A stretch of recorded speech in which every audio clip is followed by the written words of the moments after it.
Welcome to How Mills Work, which is the second presentation on historic mills in the Butternut Valley.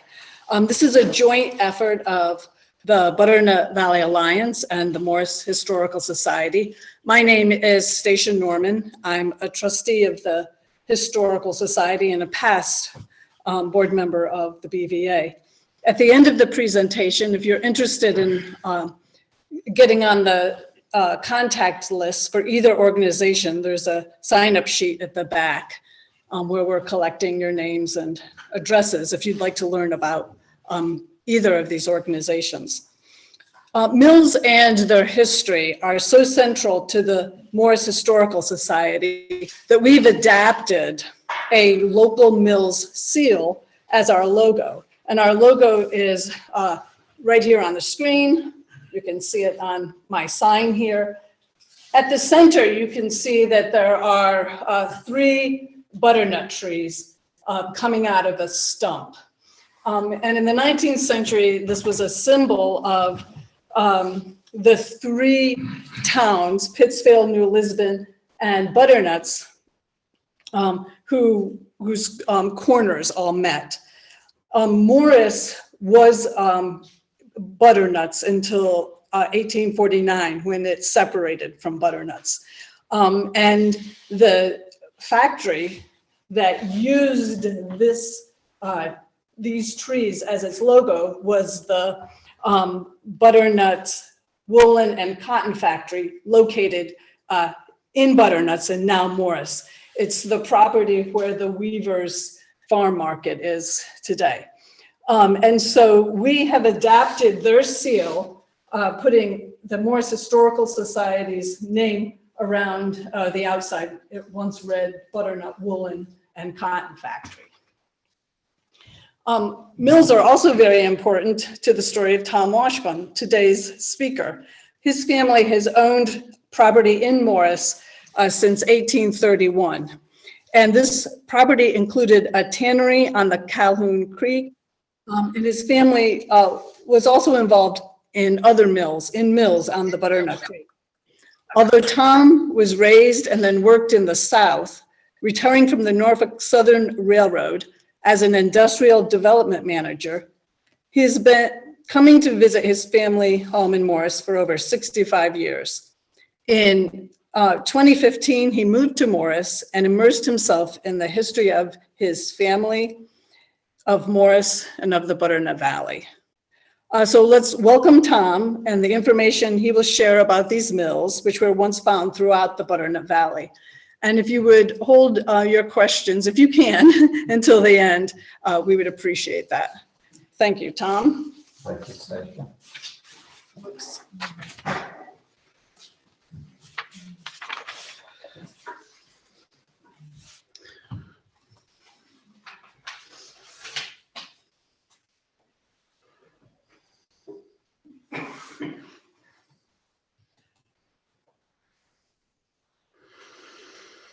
So,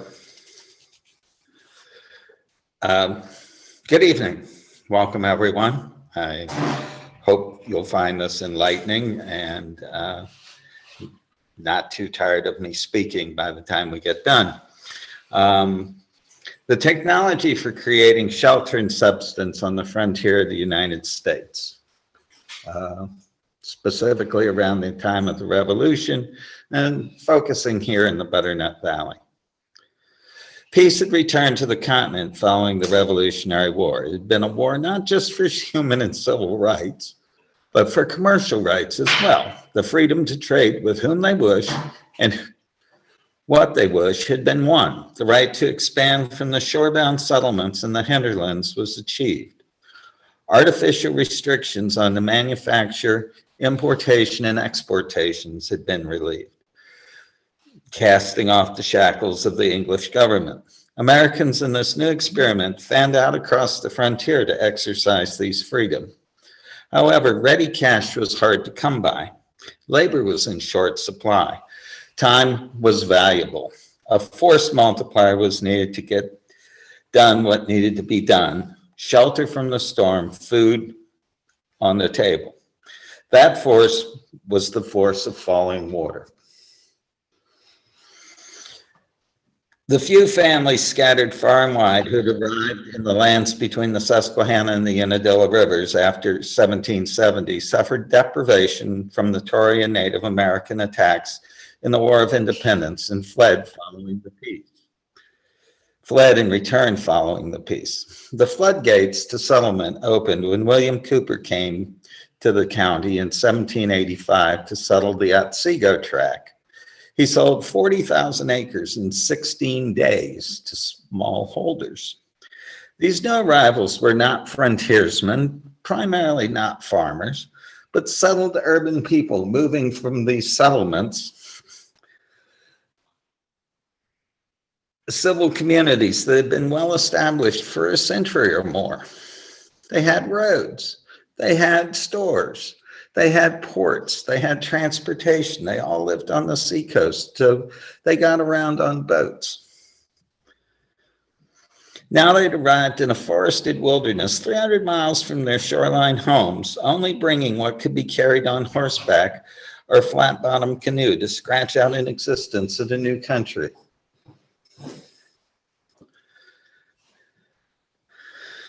Creating shelter and a reliable source of food were imperatives. The quest for mill sites and the capture of water power to achieve this was at the forefront of every settler's thought.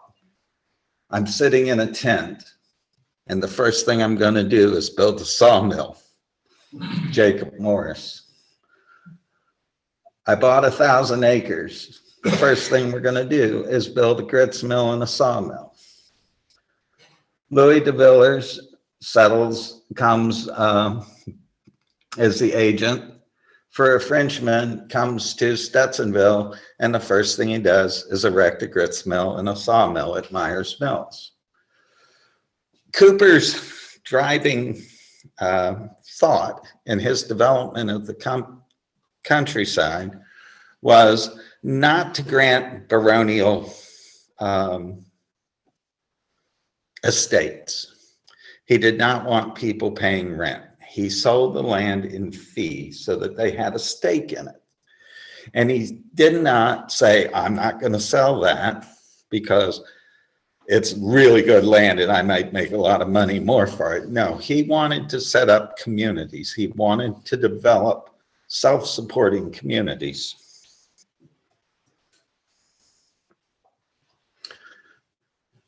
Now, these people had seen mills before. These were old mills in New England. They were well established before they came. They were not strangers to mill technology. The first American grist mill was built in Jamestown in 1621. It's now 1790. So mills have been around. We knew something about mills. The first sawmill was built on the New Hampshire main line in 1634. Prior to that, Native Americans ground corn by hand, usually with a mortar and pestle. We have an example over on the table there. As did the early settlers. Early mills used various sources of power: animal, human, wind, water, streams, and tidal basins. A young store owner on the eastern shore of Maryland went to buy flour. And in talking and dealing with local millers, he was appalled at the shape of the milling industry. He became aware of the shortcomings of milling operations, and he began to study them. The mills around him were small stone or log buildings with a revolving millstones turned by a slowly horizontal water wheel in the race below. Bolting, a process where the coarse brown meals are sent through a sieve or hand-turned bolting wheel, made very little progress since primitive times. They were very wasteful of labor and dirty operations.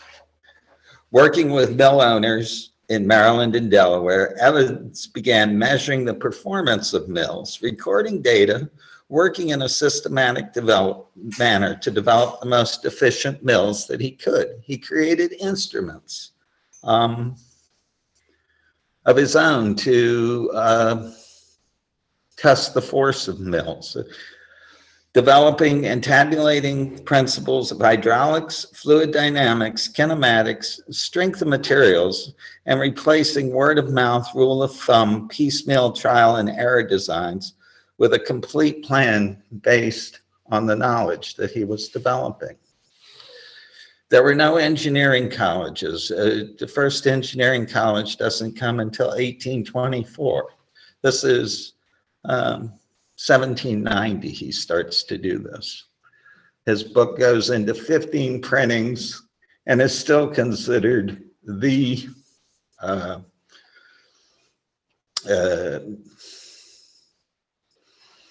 best authority on how to build a mill.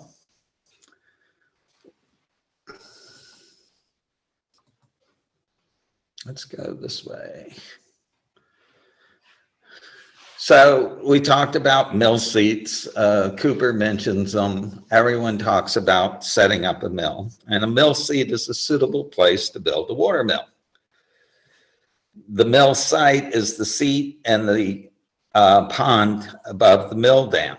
The mill dam interrupts the flow of water, raises and maintains the water flow, so it makes it available to turn the water wheel. Some of the considerations as you're choosing a mill site is, what does your stream look like? Does it fall? Is it a big fall? Is it a moderate sized series of falls, or is it a rapid? This affects your choice, the design of the mill, and the wheel that you choose.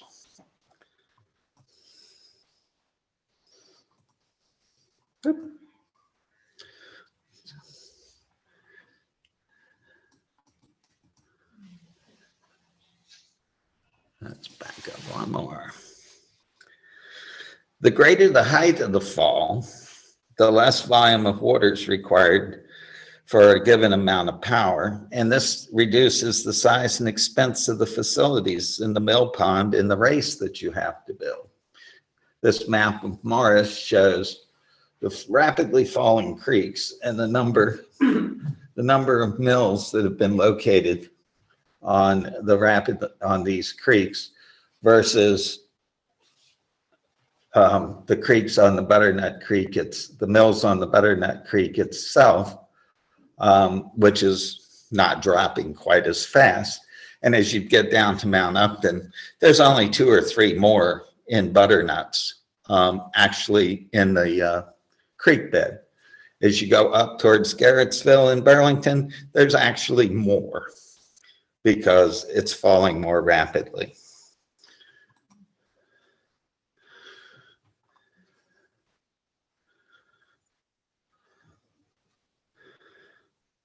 So this is the basic layout of a mill. You have the water wheel, the dam creating the pond, your races through the channels, and then the mill structure itself, which depends on what the mill is going to do. Building a mill took weeks or months of labor. No machinery or standardized parts were available, only human strength and ingenuity. Except for a few metal parts the blacksmith might forge, everything had to be made from wood and stone. The millwright was called in for the job. The millwright found a good site. Foundation walls were erected, logs were cut and fashioned into beams, boards, and shingles. Pillars constructed to support the wheel and shaft. The millwright located a white oak for the water wheel shaft. Only the millwright had the knowledge of what woods were best used for different parts.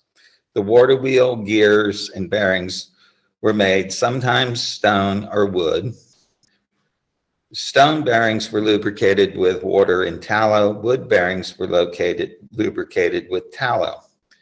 A dam, mill race, and a sluice box was constructed. Finally, the mill was ready to set into operation. The first grain was ground and the mill was tested.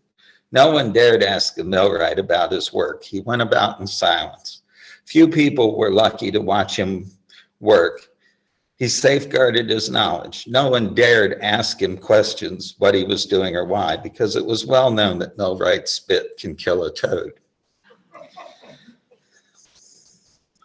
That was from Theodore Hazen, Master Miller and Mill Restorer.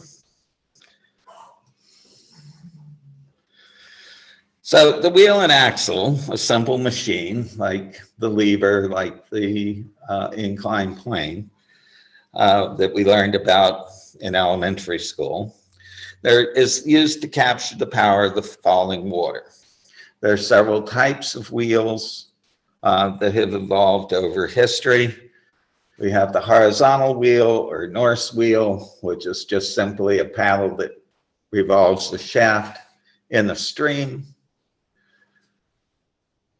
The next step up was the undershot wheel, in which our flutter, where the wheel sits in the stream and is pushed by the stream. The next advanced, and probably around the 1800s, most of our wheels were what we call breast wheels, where the force of the water hits the wheel at midpoint. Some of the things that Evans investigated was the dynamics of what was going on and how you got the most power out the end of the shaft for the fall of the water, and which water wheel gave you the best.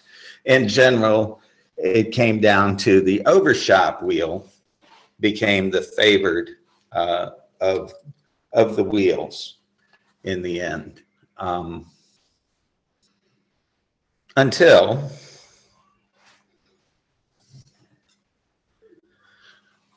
they came up with what they called the turbine.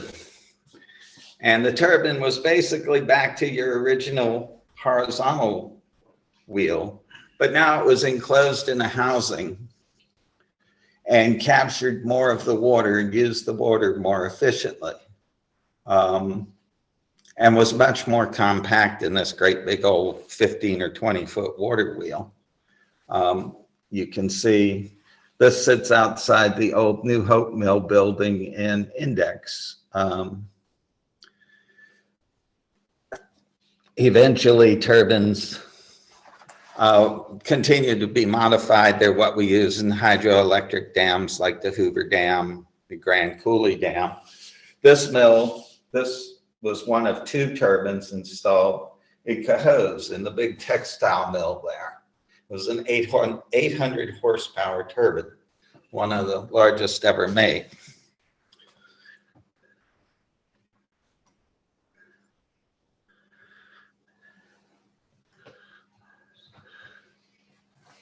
Different types of dams.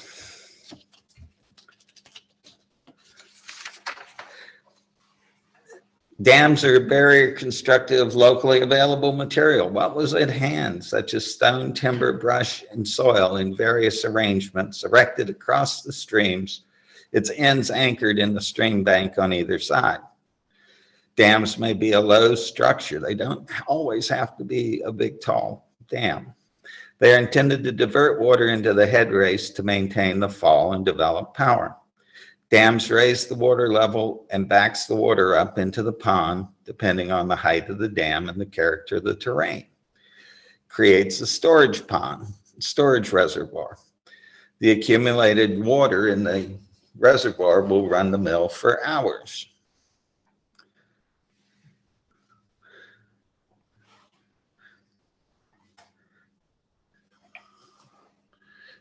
The dam should not be too close to the mill.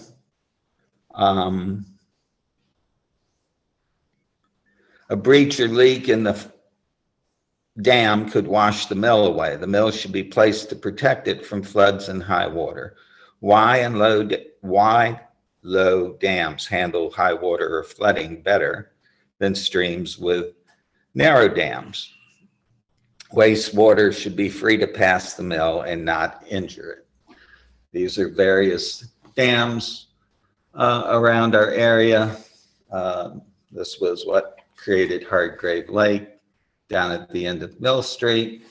This powered the Benjamin Chair Factory. This is up on Stall Road. It still exists. today on Mill Creek. And this was on Cahoon Creek, powered a cousin of mine's sawmill. And you can find the ruins and what's left of the pond down there just below Maple Grove.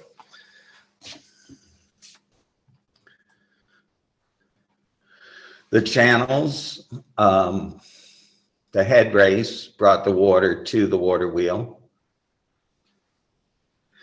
It could be just an earthen channel. It could be an elevated or channel buried in the ground. It could be a wooden box leading from the pond, or it could be a penstock. This is a rather spectacular one over in Vermont. It runs 3.5 miles down parallel Route 9. It's about 8 feet in diameter. Looks like a giant boa constrictor snaking down the hill. It drops 230 feet in 3 miles. It's rather interesting. Powers the power plant there. And of course, you had to get the water away from the wheel to not back up in the wheel, so the wheel could continue to turn and handle more water. This is called the tail race. This is what we believe was the tail race at the tannery on our property. Parts of the dams are still existent down in Calhoun Creek, where the mill pond for the tannery was.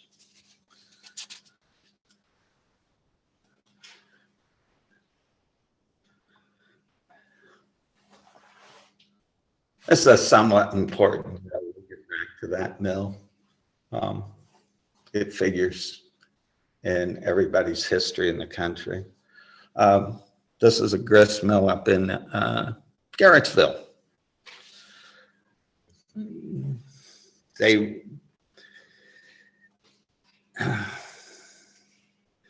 mill itself consists of a frame called a husk. The mill wall should be separate from the husk foundation and should have a separate foundation from the husk. If they rested on a common foundation, the machinery vibrations would shake the building down. The mill should be placed to protect it again from floods and high water.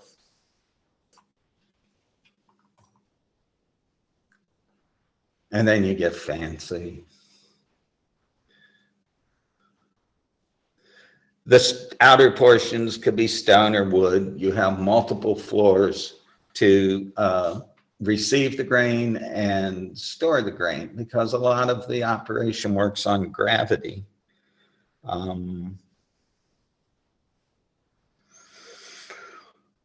There were no stairs to these upper floors. Only ladders that you carried the sacks of ground meal up on, and the ladders were pulled up at night. This was to keep down the rodent infestation, because they couldn't climb up the stairs to the upper floors. Cats were also very popular at the mill, part of the mill operation as well. These are various mills around the Northeast.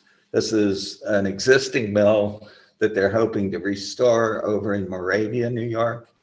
This is near House Cave, and it was operating as a mill up until a year or two ago. It says it's still operating, but I'm not sure. I haven't been to visit it. This was a sawmill in Hubbardsville, and the central building is now a B&B.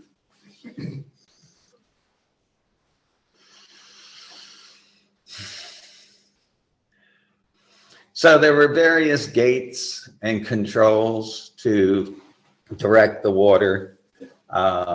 You had a flow gate right above the mill to start and stop the water wheel. You had head race controls to get rid of excess water and spill water out if you had too much water coming down the head race.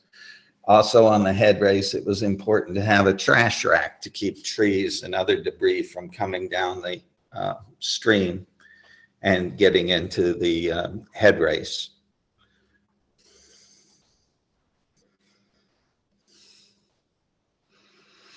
So when you get inside a mill, you then find out, because each mill seat is different and each mill is constructed differently, that there's no standard set of gearing, and especially in the the post-colonial period, they were all being handmade, and a lot of them were made out of, most of them were made out of wood, which took a great deal of carpentry skill to get this thing to actually turn, not only turn, but turn corners. You might turn corners 3 or 4 times, and the mill would power everything in the mill. Besides the grindstones or the saw blade, it would power auxiliary portions of the operation.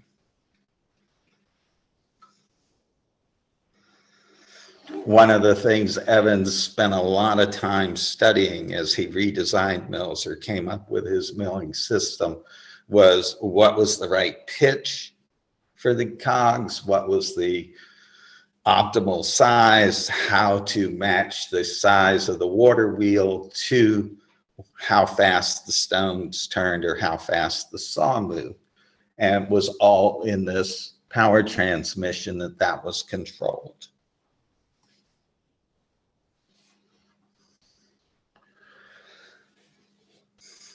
Once you've gone to all that trouble to build a mill and a dam and a mill pond and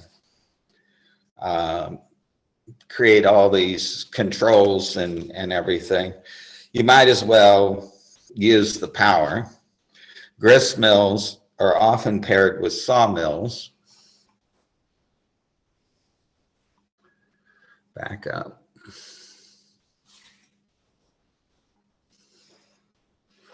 And as you go around the county mid-century, you'll see grist mill, sawmill. Here's Noblesville, Barton's Mill, sawmill and grist mill. Burlington Flats, sawmill, grist mill. The harvest was seasonal. So the mill, the custom grain mill, would not be running all the time, but would run when the farmers brought the grain to be ground. So you might as well be sawing timber the rest of the time. So usually the two went together. If you'd established a grist mill, you probably had set up a sawmill. Didn't always go the other way, because a lot of the sawmills were further upstream and not in the market in town. As you notice, these are all in the various hamlets and villages. And so people would be coming to deliver their grits here, more likely up on top of Shacktown Mountain.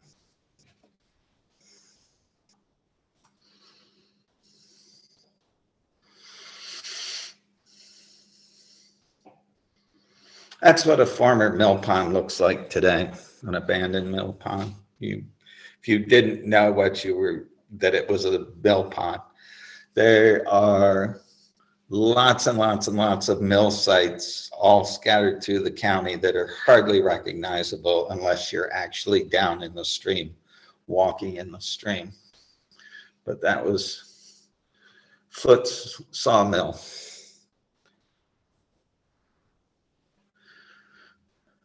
So this is a pretty bare bones sawmill operation. 1848 was built.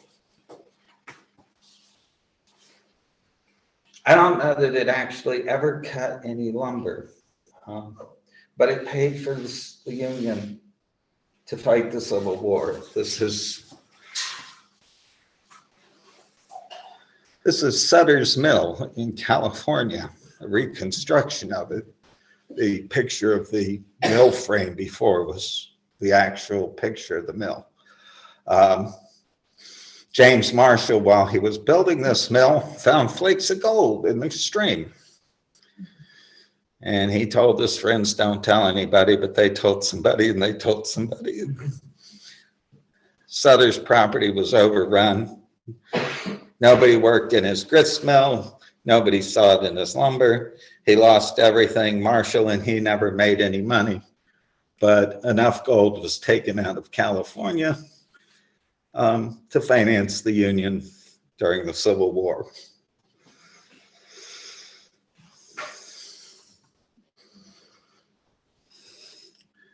Back to my friend, Mr. William Cooper. He writes in 1810, he writes what's called the Guide to the Wilderness. And it's a little pamphlet about the settling of Otsego County and his experience from 1785 to 1810. And he finishes it up with what to pack. If you're coming to settle the frontier, this is what you bring. He says, don't buy rakes or hoes from England. Don't buy shovels. You can get better quality stuff here in America. But they still made the best saws and they made the best woodworking tools. And he says, so buy all the best woodworking tools you can get.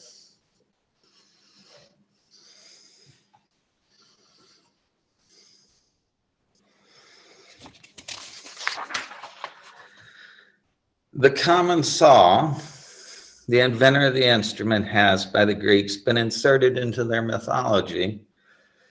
By some, he's called Talus, and by others, Perdix. He was the son of Daedalus' sister. Daedalus, the guy that invented flight with the wax and feather wings. And he was apprenticed to Daedalus. He found the jawbone of a snake, and he says,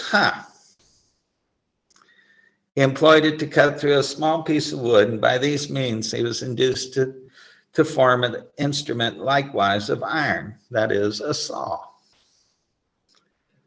The invention excited the envy of his master and instigated him to put Talus to death privately and take credit for the saw invention himself. Be very careful from whom you seek tutelage. This guy did not have the best reputation.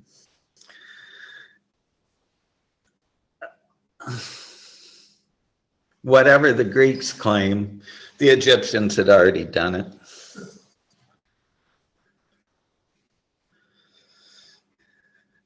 The saws of the Greek carpenters had the same form and were made in the same manner as ours presently. The earliest type of reciprocating saws, the tension type, which have a narrow, thin blade strained in a frame of wood or metal. Before the invention of the sawmill, boards were sawn by two men with a whipsaw using saddle blocks to hold the log and a pit for the pitmen who worked below. Sawing was slow, required strong and enduring men. The top sawyer had to be the stronger of the two because the saw was pulled in turn by each man, and the lower man had advantage of gravity. The top sawyer also had to guide the saw so that the board was of even thickness. The pit man got sawdust in his eyes. Here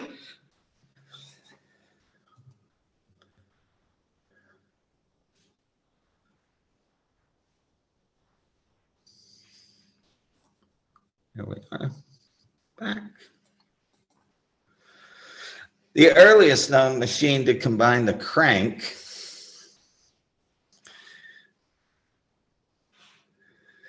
with a connecting rod to form a crank sliding mechanism was used to saw stone, not wood, in present-day Turkey and during the Roman Empire. The Dutchman Cornelius Corneliusson invented the type of sawmill by applying a pitman arm, named after, of course, the man down below with sawdust. He applied that onto a windmill, which converted a turning motion into an up and down motion. He patented the sawmill on December 1593 and the pitman arm in December 1597. Pitmen have been forever grateful.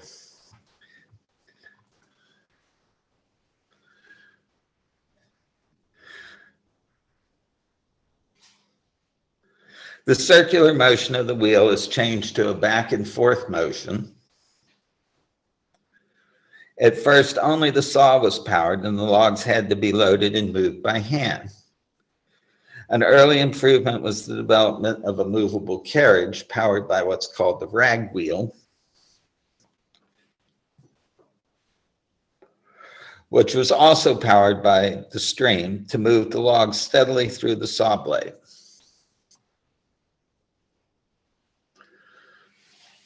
Here we can see what's called the flutter wheel.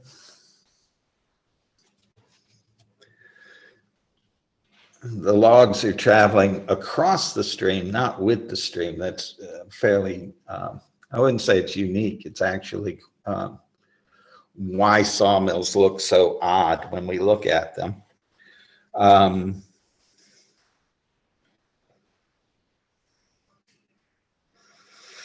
The pitman arm, yes, I said that, is turned. The rag wheel here is turned by a separate tub mill there, and that ratchets the carriage forward as the saw works.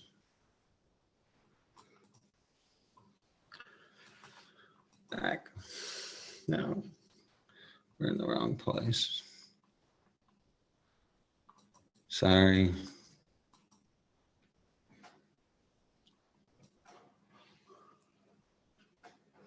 Circular saws, like this, began to be developed around 1800 and became popular by the 1830s. And we start to see more notations on the map of a mill being a circular sawmill.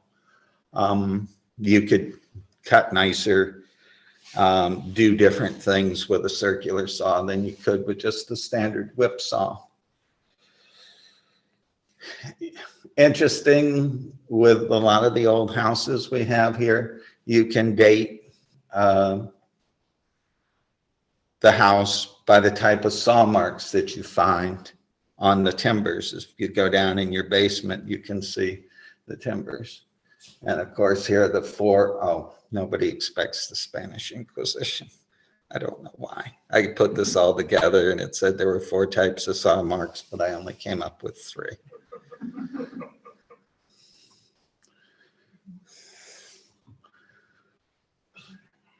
So here's the 4 types of saw marks. One is the hand hewn.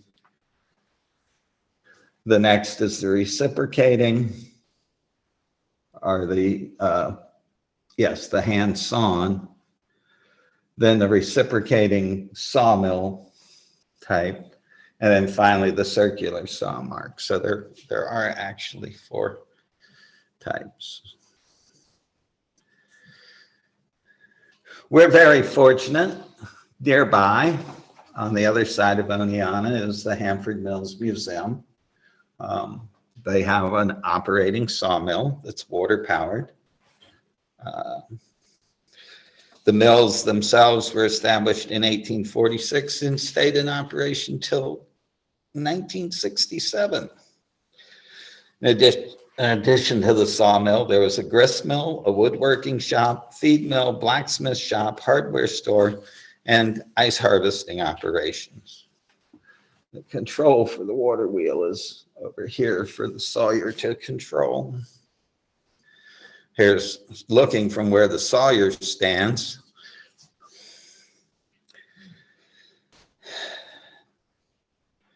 The brothers who owned the mill went out of business and sold it. A local man bought it and started preserving it as a private museum, and it was formally chartered in 1973 as the Hanford Mills Museum.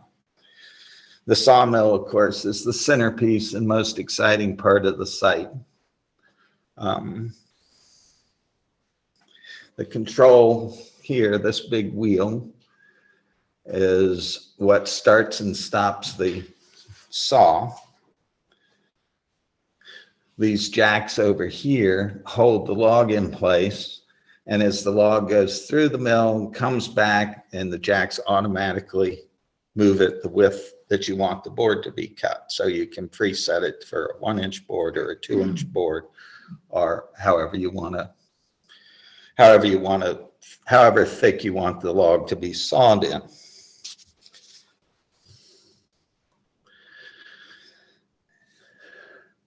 The mill specialized in the manufacture of butter tub tops, not the bottoms, not the tubs.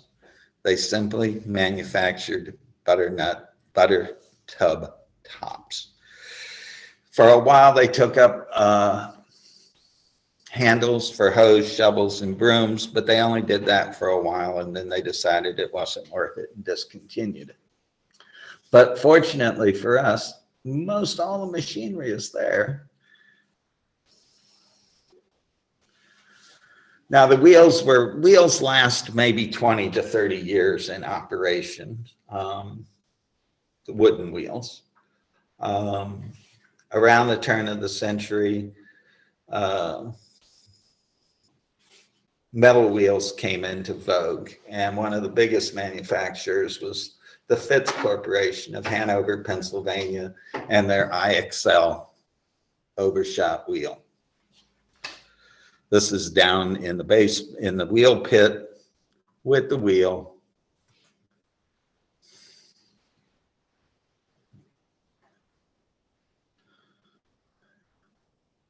It's standing still.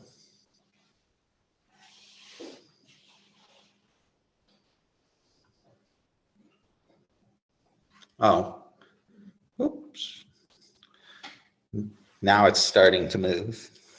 As they open the gates, I ask them, could you make it move? And it moved. Now we'll see if this works.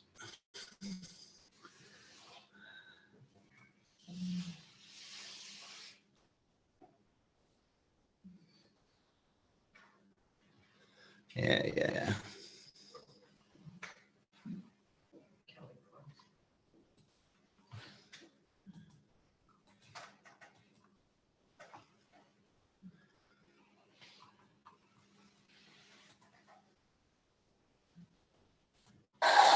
This Fitz overshot water wheel was constructed in 1926. It's 10 feet high, 12 feet wide, and powers the sawmill and most of the machinery at Hanford Mills Museum.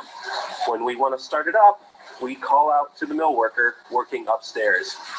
Wheel! The mill worker opens the gates, which allows the pond water to flow into the water wheel.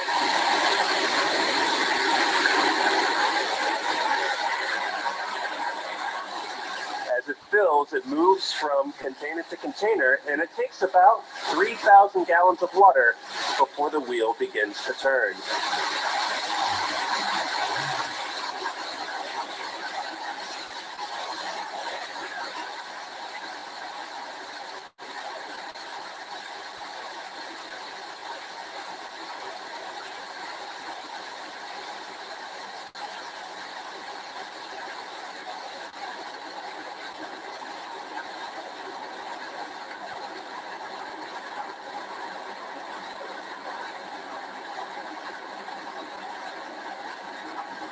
This water power moves all of the belts and pulleys necessary to operate the machinery.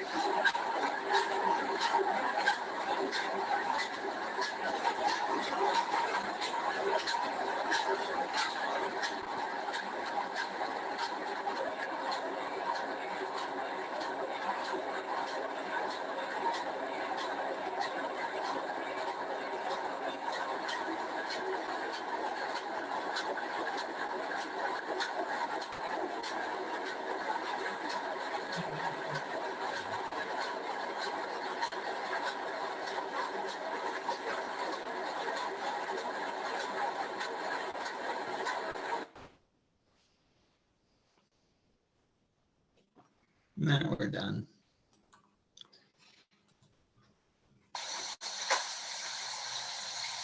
Okay, I'm downstream of the turbine. Jimmy Cricker and Wayne Ford are over there. This is a getting bonus ready I to hadn't open planned a on. valve, and we'll let this run for officially the first test run that is happening today, September 20th, 2012.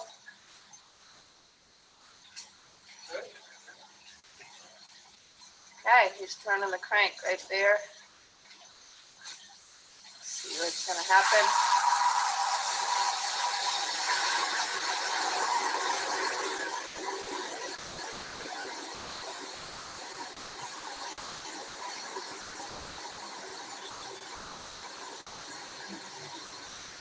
There's turning.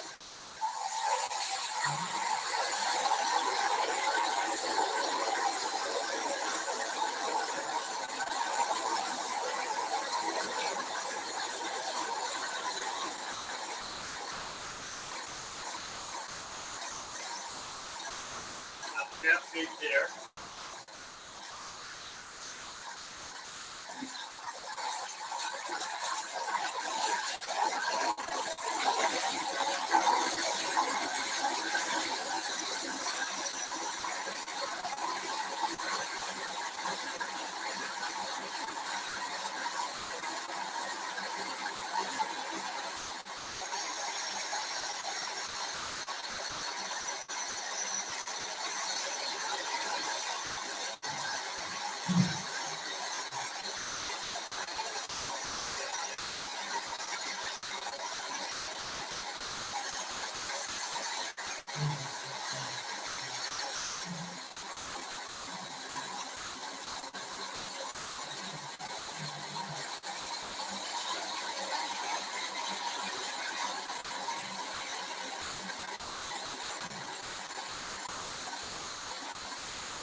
Give you a shot of the tail race here.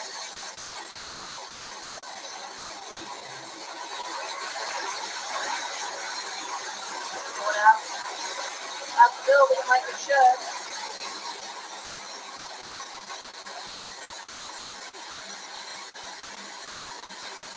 Okay. Like we're gonna test the RPM on the shaft.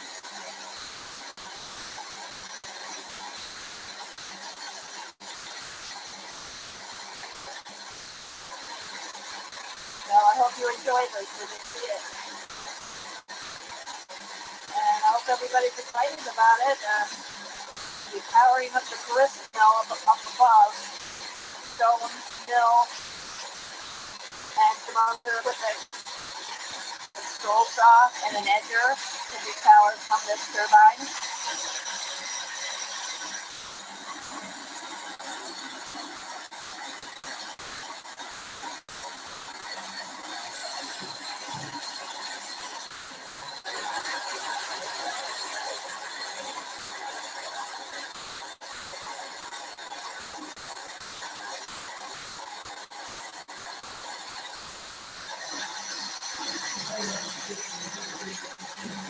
What? I know, I'm trying to figure out how to quit YouTube. Half cable. And about 46 at 386. I don't know if it'll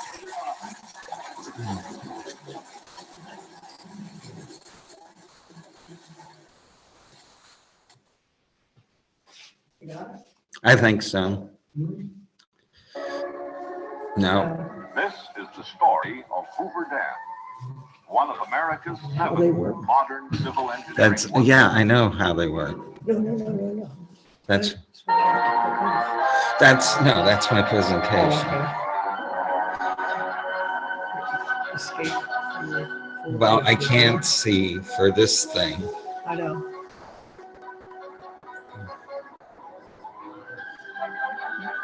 I could see it on my Build a screen. dam in the wilderness. The You world can't. least path. For many centuries, this was a lonely, Stand by. unseen and untouched by man, scorched by a desert sun, scalded by an angry river slashing its way to the mother sea. Now it lies peaceful and silent, except for the gentle hum of a hydroelectric power plant, the bubbling up of water as it leaves mighty turbines, the cheerful sounds of America and the world on the move. You see this pioneer multi-purpose reclamation project, man built in Black Canyon. Yeah. Visitors come to this once desolate spot That just stopped that one, not the whole thing. to hear the story of Hoover Dam. Ladies and gentlemen, we're now standing on the powerhouse ramp, That doesn't 560 feet below the top of the dam. This is Black Canyon, where Nevada and Arizona meet, where the Colorado River once flowed out of control. Will you be? There we go. There you go. Now, kill the breeze. There you go. So I probably killed him. You just have to get your presentation back up and then do screen share again. So that's where you are. Now you've got to go to Zoom and get your screen share up. Sure.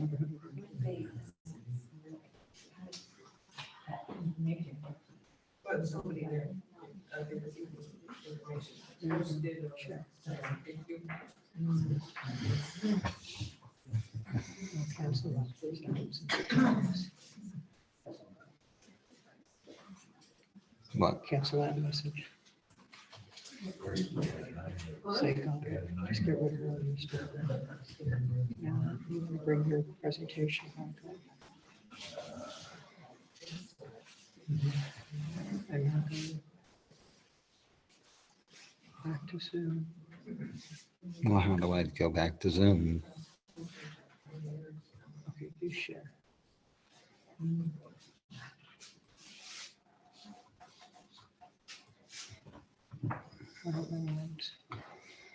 Say cancel them. Yeah. Okay, slideshow. There we go. Sorry. The folks who are staying at home love technology, it didn't share your screen. There it is. No. Okay, so, but now you have to, now, so escape, do escape, Yes. and now go to Zoom, Which is what this. that, and now do share. I don't know why it's not. Okay, so say cancel. And hit share again, and say desktop. Okay, cancel that, Application. do application. There we go. Yay. An old dog learning new tricks. View.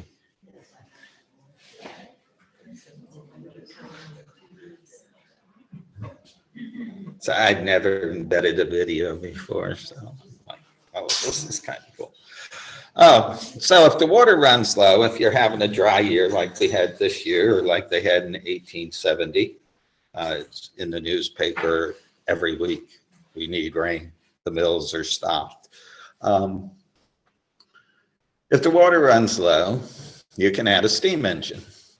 And so again, referring to the atlases of the 1860s, you start to see steam mills dot the countryside. You'll see places that refer to a steam sawmill. The Utica steam mills are built in New York mills and become a major textile maker in this in Utica, famous Utica sheets, which are still made today someplace else. But the mill owners had installed a steam engine so that if the water was low or if the pond was frozen, they could continue to operate the mill. And this is a recreation of that steam engine, and they installed a new boiler.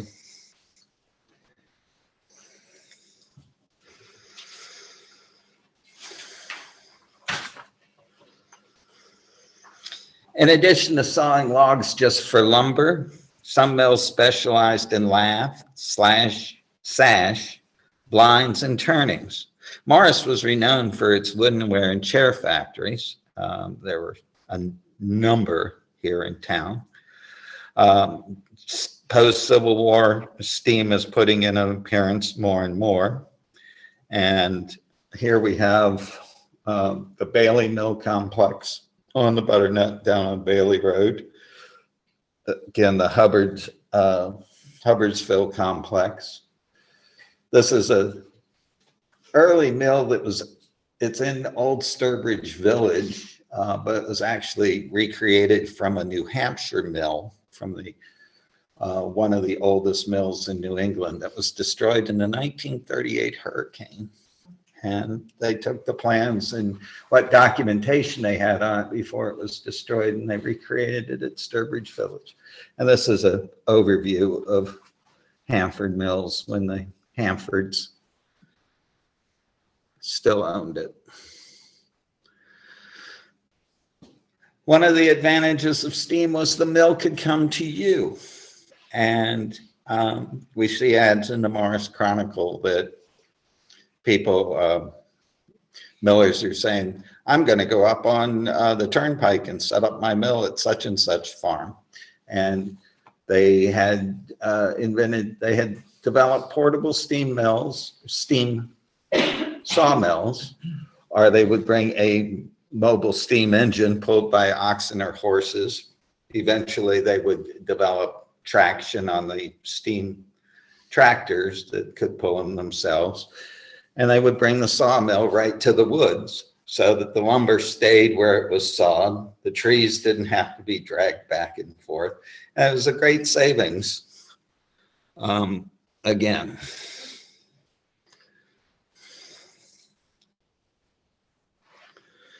This is one of the better preserved of the mills in our valley, one of the better preserved ruins of the mills. This is Foote's Mill up off of Jones Road, just on the border of Calhoun Creek State Forest. And the mill, that's quite a high dam, almost 25 foot high dam. And that big mill pond I showed you before is behind it. Was behind it.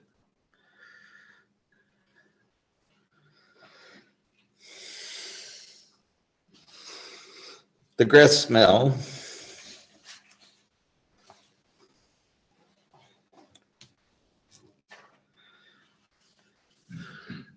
This was Francho's original mill down on Hartgrave Lake. It was a back and sack mill, I'm sure, at the time. And time it was built, back and sack meant you put a sack on your back and you climbed up and dumped the flour and the drying floor on the top floor here. Oliver Evans's improvements would eliminate the bag and shoulder boys working in the mills at the time. A typical mill like this would employ a master miller, a journeyman, and maybe 4 boys. And somebody came to call on Oliver Evans and his first mill down in Delaware. And they said, what are you doing? You're out here. Hey, who's running the mill? He says, the mill's running just fine. It takes one person to run the mill or something. He had set the mill up on automatic. And that was his goal, was to reduce the number of people tramping through the flour, leaving mud, packing the barrels by jumping on them with muddy boots. And he was just really wanted to improve the quality of the flour. The Lull and Swift took over the mill about 1865, 1868, and made improvements, upgraded it from the original 1904, 1905. And the 4 water wheels they talk about here are like what we just saw in the video. Probably they installed turbines instead of actual water wheels. This was a mill over in Skenevus, again showing you the head race. the overflow and the tail race, returning the water back to Skenevus Creek.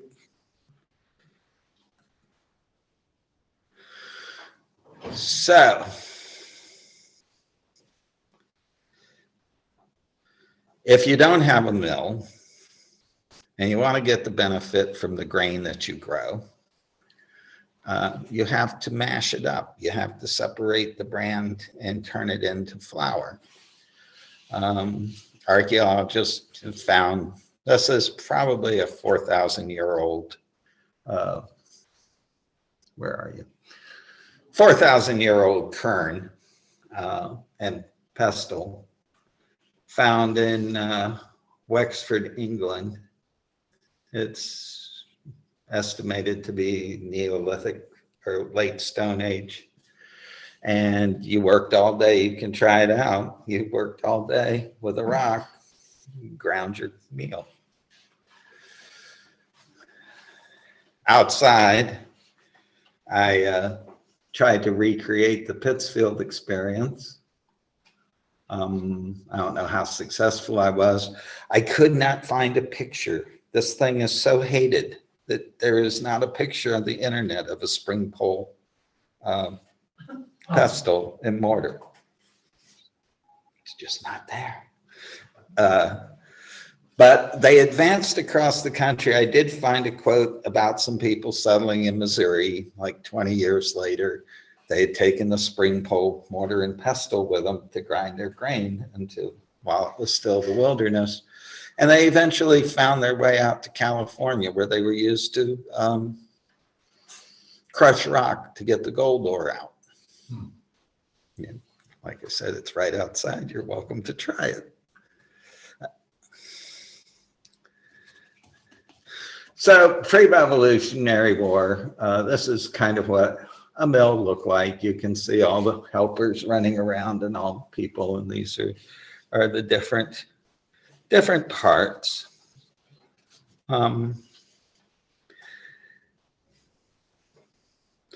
Grain was lifted and carried to the floor up above with the hoist or on their backs. It would be let down into the hopper. The hopper runs into the shoe, which feeds the eye, and into the run of stone. It comes out after being ground and goes into the meal bin on the meal floor, and the miller is down here inspecting it. This was probably an apprentice or a journeyman who was feeding the mill. And then it's taken out of the meal bin and taken up to dry. The meal, when it goes through the stones, the meal gets hot. And being fresh out of the field, it also has a certain moisture content in it. And so it has to be taken up. You don't want to get the meal too hot and grind it too hard, or it'll spoil. And so a great deal of attention, a great deal of what the miller is doing is trying to get the most flour out of a grain of wheat or barley or maize. Separate the bran, and so a great deal of attention is paid to the quality of what the miller is trying to turn out. White bread, preferred by the French, was a product called superfine, which was the very finest, whitest flour, as opposed to whole wheat or bran or middlings or anything in between.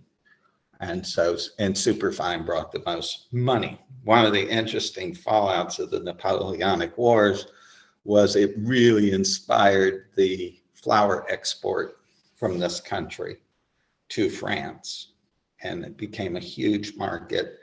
And so what were called the merchant mills, the big mills, grew up in Tidewater, Virginia, Maryland, Delaware, Pennsylvania, New Jersey, and up into New York. And these all became big grain exporting centers. And these little mills this little arrangement was not able to keep up.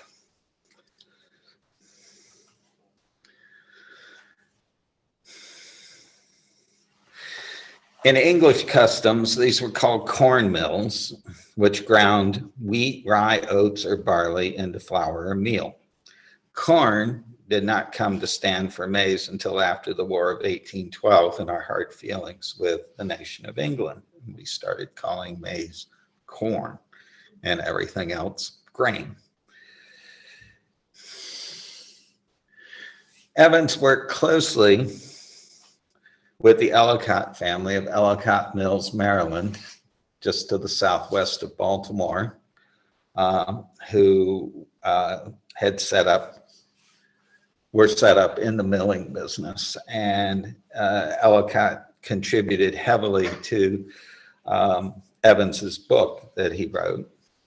Here we see the wheel, the millstones behind the wheel here. This is the wheel here. We're looking down now, and this is the transmission system from the wheel to the shafts to the spindles. The spindles are turned here, turning the millstones. Here's the elevation arrangement, looking at it from the side. Again, the wheel, the transmission, and the run of stone. And here we see the stone. This is the meal floor.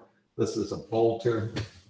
And we see the stones turned upside down and sitting over here.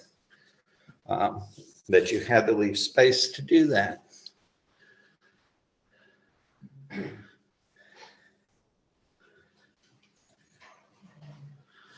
So this is what makes it, this is the heart of the grist mill, is what's called the run of stone. And mills are sized by how many runs of stone. They'll refer to it. It's a mill with 2 runs of stone. It'll have 2 sets of grindstones, or 3 runs of stones, or 4 runs of stone.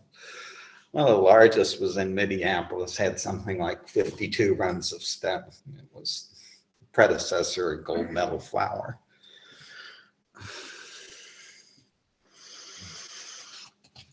You have your bedstone, which doesn't move. You have your runner, which does move and is sitting on the spindle. There's a hole in the top of the runner, and then the hopper, the grain is let down into the hopper and fed into the hole. I had the hardest time figuring out, how did they get the grain in this thing?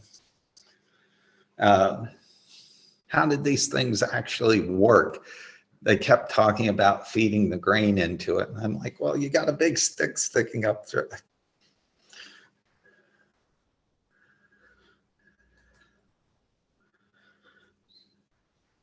Again, the grist mill portion of Hanford Mills.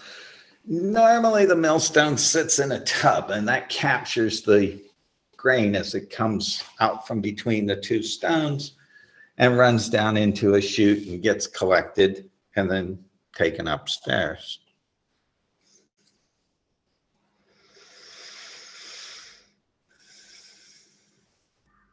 The proper speed to turn your stones is around 120 RPM. And this is where the skill and craft of being a miller comes in, is how to adjust the speed of the water wheel. All that reduction gearing in the transmission, the water wheel turns at about 10 RPM, and you've got to get this up to 120. And he also has to very carefully adjust the height of the runner stone so as not to just crush the grain and just kill it. When he crushes it, it'll ruin it, spoil it. So this is where where the miller's skill starts to really count.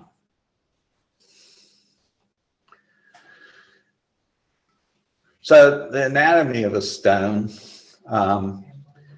it's grooved. These are called the lands, these portions. And then you have the furrows. The lands in turn have little lines cracked into them as well. A good dresser can put like 12 cracks to an inch. Was a good dresser. Different stones were dressed in a different fashion depending on the predominance of the grain that he was going to. Was he a barley mill? Was he a wheat mill? Was he going to grind flour? Was he going to grind animal feed? Millstones could be built up out of smaller stones. If you dropped the millstone and it got away from you sometimes, you threw it away. It was cursed and you wouldn't reuse it.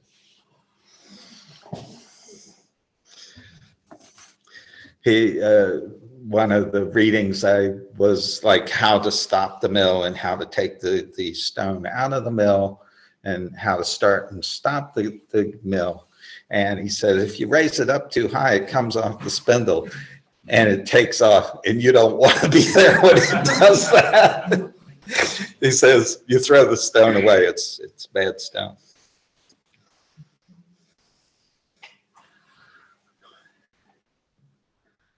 The best millstones were burr stones that came from France. A particular area in France produced this really nice stone. They were preferred over the English stone, but of course at this time we were having all these difficulties trading in England and there were lots of hard feelings. English stones come from West Yorkshire and East Derbyshire. There's an area of Tennessee that furnishes American stone. Here's a master dresser working with a mill pick, redressing the stone. Apparently garlic got into the wheat. And after a while you had garlicky wheat. And this didn't sell as well as good wheat. And so you periodically had to take your mill apart and clean the garlic off the millstones. You also had to, the millstones would only last so long in the environment that they were in, where they would need regular maintenance.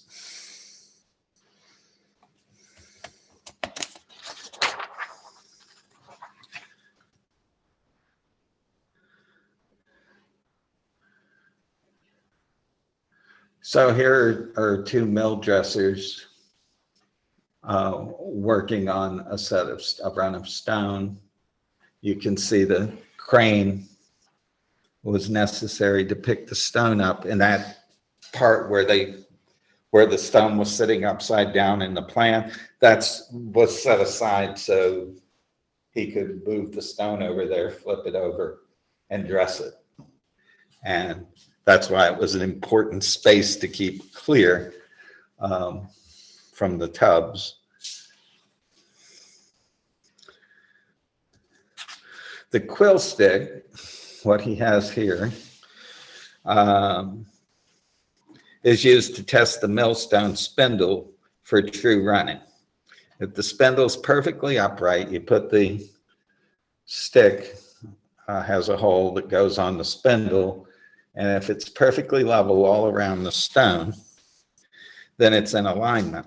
A stone out of alignment won't give a good grind, it won't run smoothly, and it could damage the machinery from the vibration and the overwork.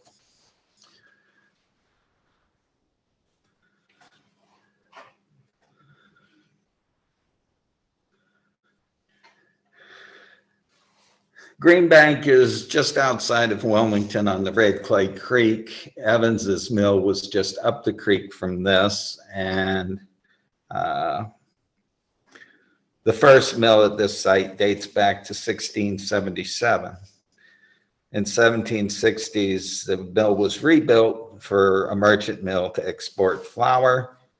Garrison was posted by George Washington to protect it from the English because it was very important to the American cause. After the Revolutionary War, the mill was sold at auction in 1790, and a new owner, Robert Phillips, asked Oliver Evans to install his system in it. Evans received patent number 3. Who got 1 and 2? I don't know, probably Franklin. He had his thumb on the scale. Patent number 3 for his revolutionary milling system that he developed. And this is a museum today that you can visit. This is a sketch of Oliver Evans's concept for a mill.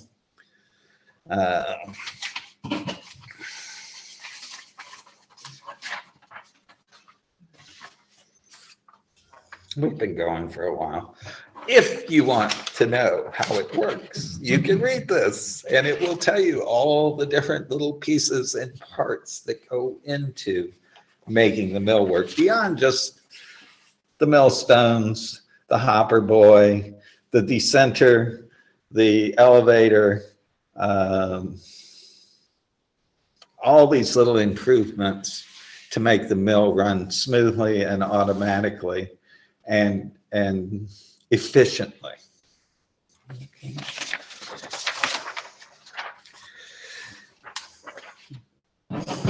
The arts of the miller, the millstone dresser, or the millwright are also part of the secrets of the craft. A craftsman who learned his craft through apprenticeship did not practice his trade or craft in front of others or share that knowledge with the others. The miller saw someone coming down the road, he shut down the mill. The visitor, farmer, or customer did not see the mill operating or see anything taken apart. The miller told them to leave the grain, go fishing, swimming, picnicking, or ice skating on the mill pond.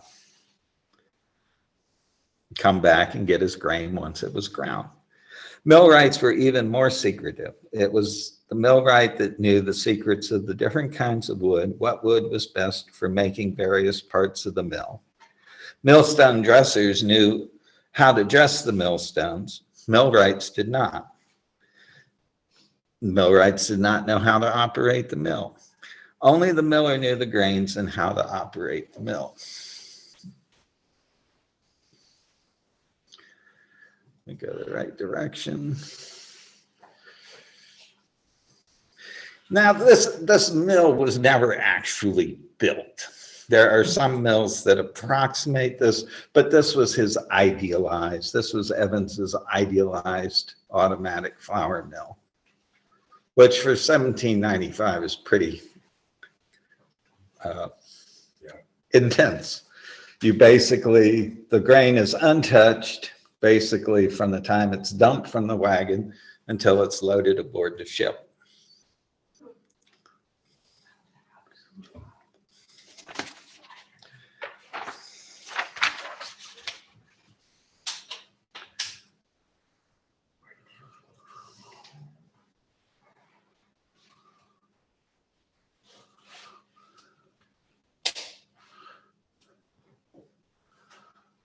Places to visit locally.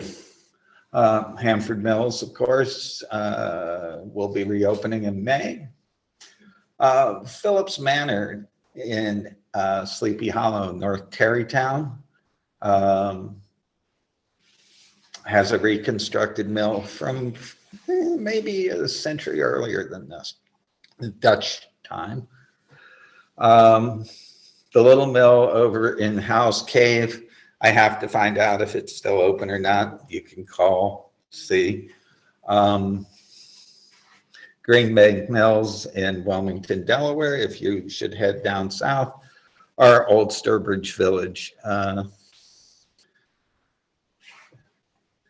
in central Massachusetts is always worth a visit. If you'd like to know more, I would suggest Theodore Hazen's site is an incredibly detailed, expansive, insane site about mill restoration, mill history, mill mythology, mill lore. It's just, and for sawing, these people have a really interesting. I got a lot of information from these people on sawing. And then, of course, those were two of my principal sources, as well as the history of Otsego County. So I thank everyone for their attention. Let them know the presentation will be on our website, so you don't have access to these resources. Yes, the presentation will be on our website so that you can refer back to these different resources. So, thank you.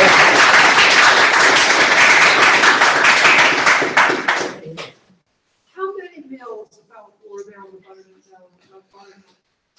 I saw a map, and Otsego County, sort of, and the Butternut was just littered with mills, but the Shenango wasn't, and the Susquehanna was. I mean, it really was just like, it seemed like every 2 miles.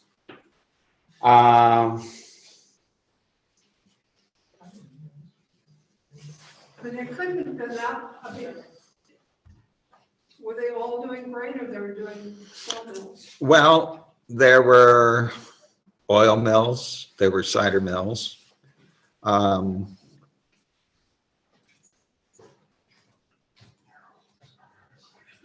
There were oil mills, there were cider mills, there were tanneries, there were turning mills, there were sawmills, there were carding mills, there were woolen mills, cotton mills, and grist mills.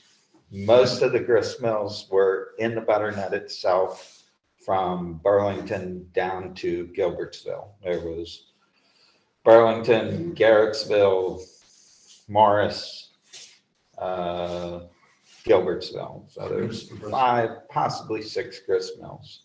You missed the barking mill. Oh, and the bark, well, for the tanneries, yes, the barking mills for the tannery. There were two grist mills in New Lisbon. So there was 7 to 8 grist mills alone. Sawmills that were More on the Calhoun Creek on that map. could have been. I would have to go back and actually Yeah. look, but I mean, there were, I would say probably 25 sawmills. So that was really the money that was in milling. The money was in milling, the money was in wool and cotton. The New Lisbon was a huge wool producer. They had a little sheep. New Lisbon was a huge wool producer. Dairy farming did not come in vogue until much later. It was running about 1 sheep per acre. And the guy, where the Bosco's now, that had 1,000 acres, 1,000 sheep. But I would say overall, at the high point, by about 1870, at the high point, there were probably 60 to 80 water-powered Whoa. operations, milling operations, all told between Burlington and Mount Upton. There was a Barton's mill. And yes, And New what did- Lisbon What did that do? was a sawmill. There's 2 Barton's mills. There's Barton's Mill in Noblesville down on the Butternut. That was a grist mill and sawmill. Above that was Fairchild Cider Mill. And then if you follow Route 14 to Stall Road over towards the State Park, at the end of Stall Road is Barton's other mill, was the original Barton Homestead. And you can see the Barton Dam there for the sawmill. I have a grinding stone from an old mill around here. I don't know which mill it is, and I suppose you can never tell. But it measures about 20 inches in diameter, has a square in the middle, middle long bed. And anyway, it's about this thick. Seems to be made of granite. It's like a sparkly thing in the middle. I bought it in Mount Upton at a garage sale Mhm, for $10. mhm. And Have you dropped it? What? Have you dropped it? Don't I drop couldn't it. even- I couldn't even pick it up. No, the young man that was there put it in the trunk of my car and my husband had to remove it. But was there a grist mill in Mount Upton where the stone where I found, where the stone was. I would have to go back and refer to the maps. There was a grist mill across the river as you go down River Road at the Morris, one of the Morris family branches had a grist mill as you go down River Road below Route 3, I believe it is. Well, the people had said they had 2 more bigger ones. But The little ones were used for specialty grinding. Part of this whole thing with the up and down in the elevators is the middlings, the brand, not the superfine stuff. The bolters would sift out. They were big reels, yay long, covered with cloth, and they spun. And they would sift the superfine cloth out. Then they would dump that meal. It would go back upstairs, come back down in the hopper, and would be reground with fresh grain. And they would just keep grinding and grinding and grinding. And then there were specialty runs. Some of the more, what do I want to say? Some of the fancier mills had used the smaller stones. yes. And they'd do specialty work with them. They might, if people were bringing buckwheat and corn and wheat, they wouldn't want to mix those. And so one run of stone may handle maize, one run of stone may handle wheat, and one smaller one may handle buckwheat. Yes. I live across the street in Garrettsville from the mill that you have the picture of. And I'd like to understand more about the history of that mill. What's the best resource for me to try to find out about it? Besides you personally.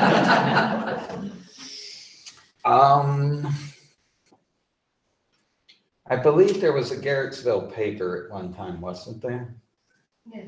There was a Garrettsville newspaper. With the Morris Library or The Morris Library, a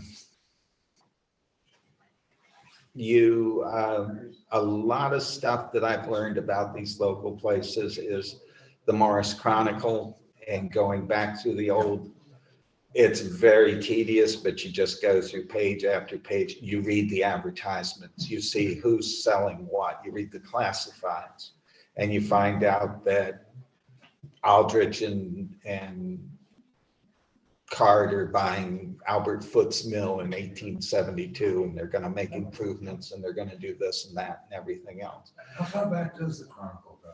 1869. And then there's a predecessor that goes, I found 1865, the Otsego Chronicle, I think, or something like that, which was the predecessor of the Morris Chronicle. There was a Garrettsville newspaper. The Freeman's Journal goes back even farther. And you find these little comments about whose mill burned down when. You know, the old mill in Mount Upton burnt down 5 times. It was never insured, and they kept rebuilding it and rebuilding it and rebuilding it. Evans also offers advice on how not to burn your mill down. Don't leave a lit candle on a barrel and go to sleep.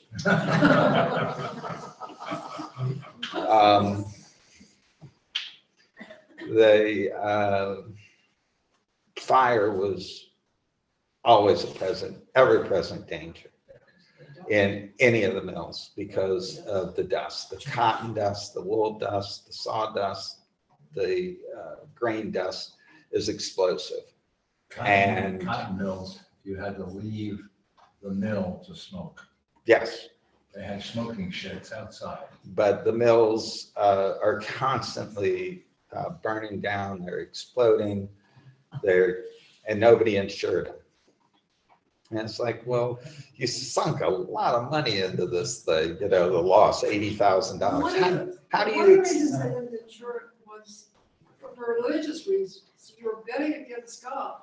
I mean, one of my ancestors lost a mill, and he hadn't insured it because that would be I don't know, playing with God or something. Well, I mean, an $80,000 loss in 1840 is a pretty huge Yeah. loss. Is a healthy loss. And these mills are constantly, you're reading about them burning down. It's one of the reasons why the cotton mills here were predominantly built out of stone, and the grist mills and sawmills were wood, was the fire danger. But as far as finding out about these things, the newspaper has proved an invaluable resource, but it's very painful to go through. And Who has a microfilm or bunch of, where do you? the New York State Library has it online. The Village Library has it has certain issues online, and I think there's a third source. I found a third source that I was reading.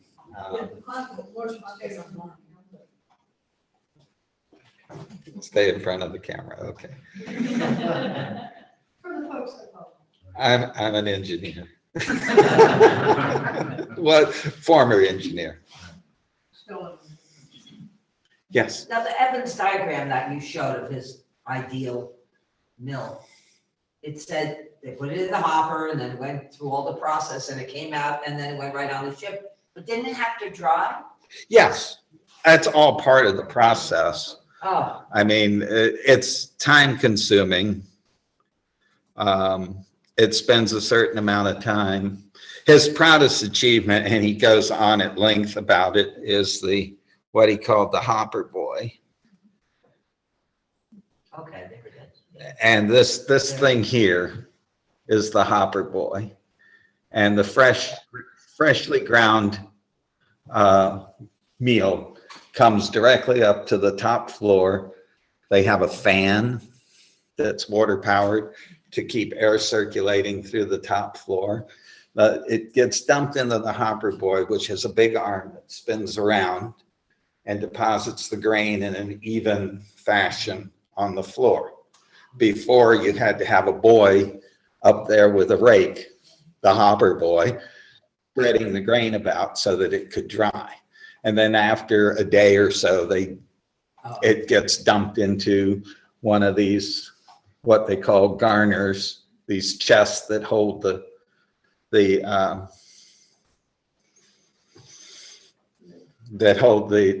meal and the grain are called garners. They're sloped in the bottom so that the grain comes down and runs into a tube or a pipe and drops down into, here they're loading barrels. He's recirculating it.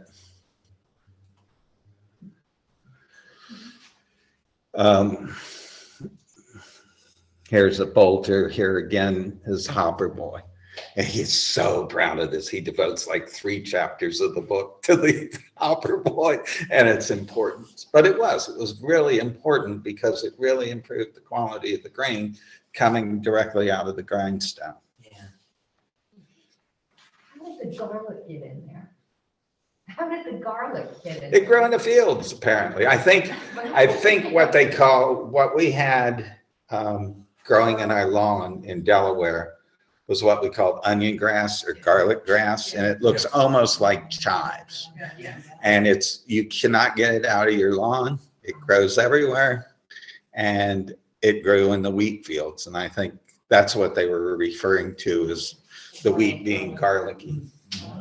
The 1868 map up in Stetsonville, they have a quotation, a good mill site. Yes. That's my waterfall. The waterfall's about as high as this wall right there. It never happened, but there's evidence. I need someone to come up and look that they might have started or preparing to put a mill there. Because it's Devonian rock, but here's the waterfall right next to it. It looks like that rock was cut out where a wheel could have went. Could have.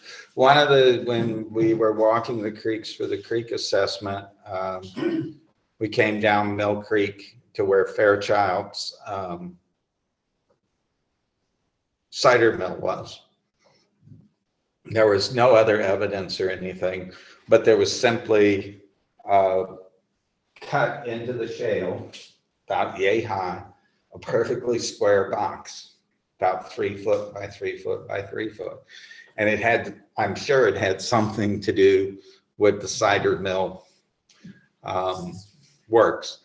It's a real puzzle. We walked probably 30 or 40 miles of creeks between 2016 and 2018 and photographed and observed all the stone foundations and all the evidence that somebody had been down in the creek doing something at some time.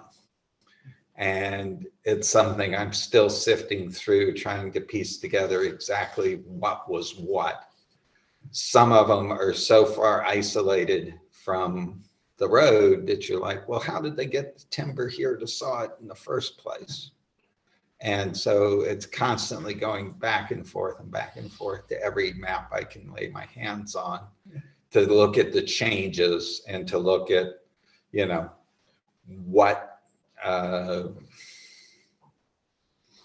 people were doing and how were they doing it. And just in this last day or two, I found the road to one sawmill that has had me baffled. But I found a map that showed there's the road, there's the driveway right to Foot's house or Foot's mill. Can you imagine how we spend our free time?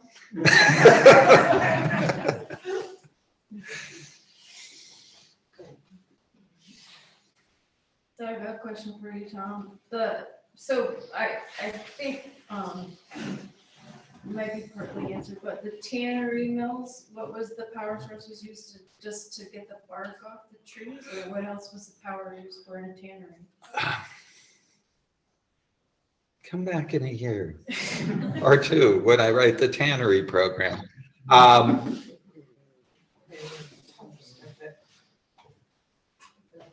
They ground the hemlock bark, and so the power would go to the bark grinding. I'm sure later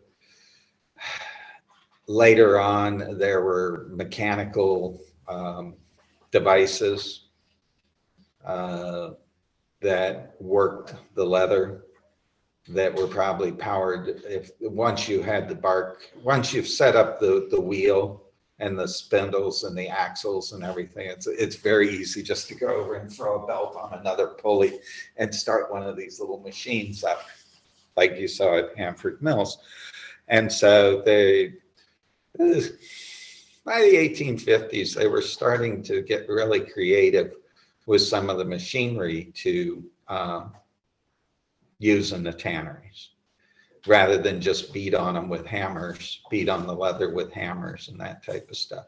You also soaked the leather. The tanning process took about 3 years. It's a really painful process, and why anybody would want to do it, I haven't discovered. Most people did it. They did it for a while, and then they said, "The hell with it," and they walked away and went and did something else. I grew up in Gloversville, and there were tanneries. I would walk by one of the tanneries on the way to elementary school, and they would have the doors open, and there would be these tubs where they would have the hides in them with chemicals, and then they were tossing them in it, and then they would release that stuff into the Gator Creek.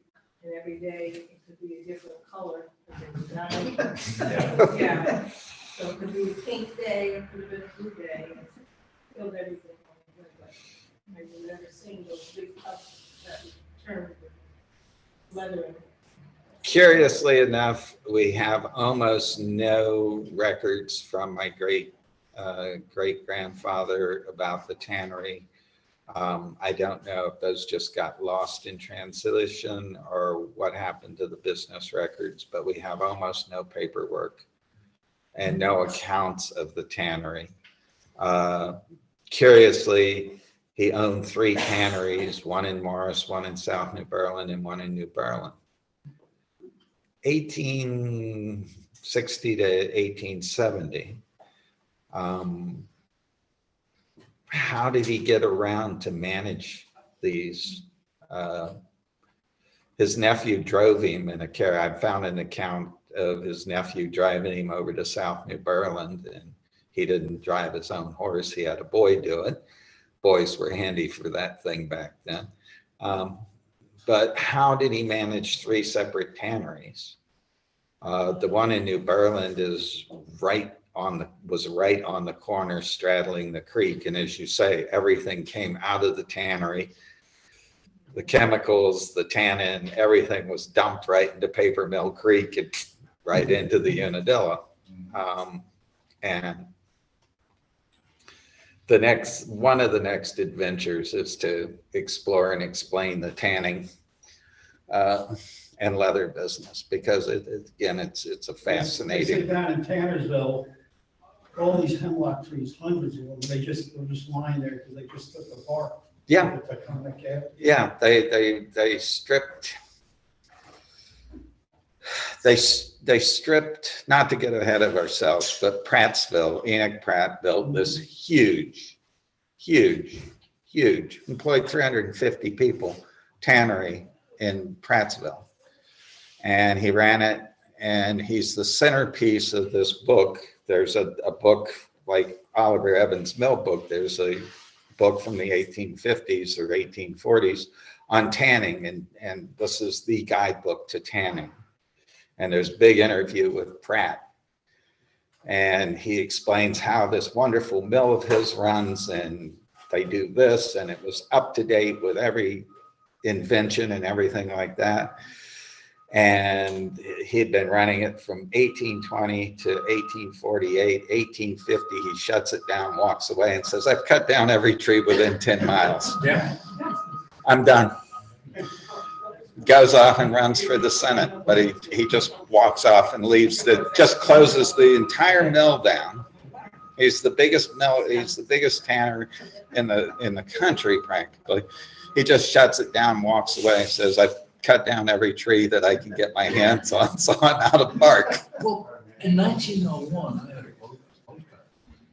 This place was naked. Yeah. I mean, and coming over the hill to Maple Grove, I know the house is still there. And there's a picture from its porch. There are 2 trees in the picture, right? Yeah. And we were naked in so there's no old growth here. It's all since 1900. Oh yeah, you can see the apple trees in our backyard from the hillside. And there's. But I'm fascinated by the fact that with water power, you build a mill vertically because you have belts and pulleys and spindles. So everything, and then you've got the loss of power through all the reduction gears, or the increase in speed through all the reduction gears. Well, that's inefficiency right there. So when you're on water power, you're always vertical. When you go to electricity, it paid to be horizontal. Where steam would go.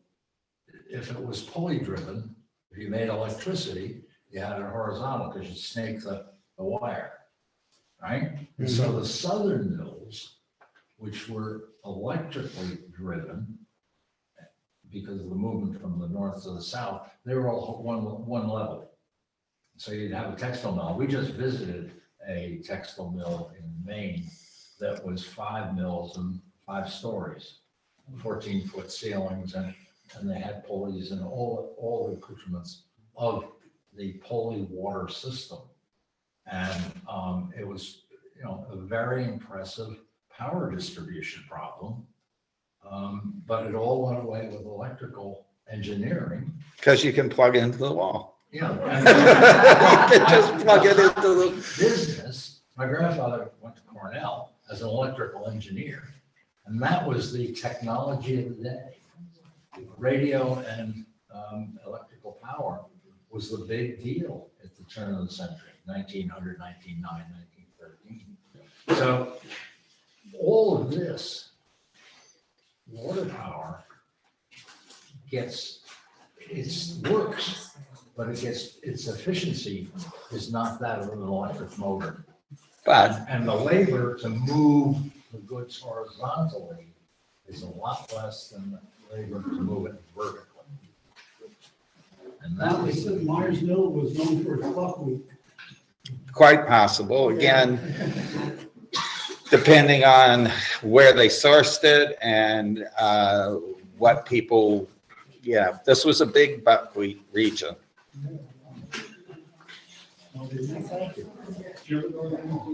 You're welcome. There's refreshments. Stacia, do you have anything to add? Maggie? I think we're done.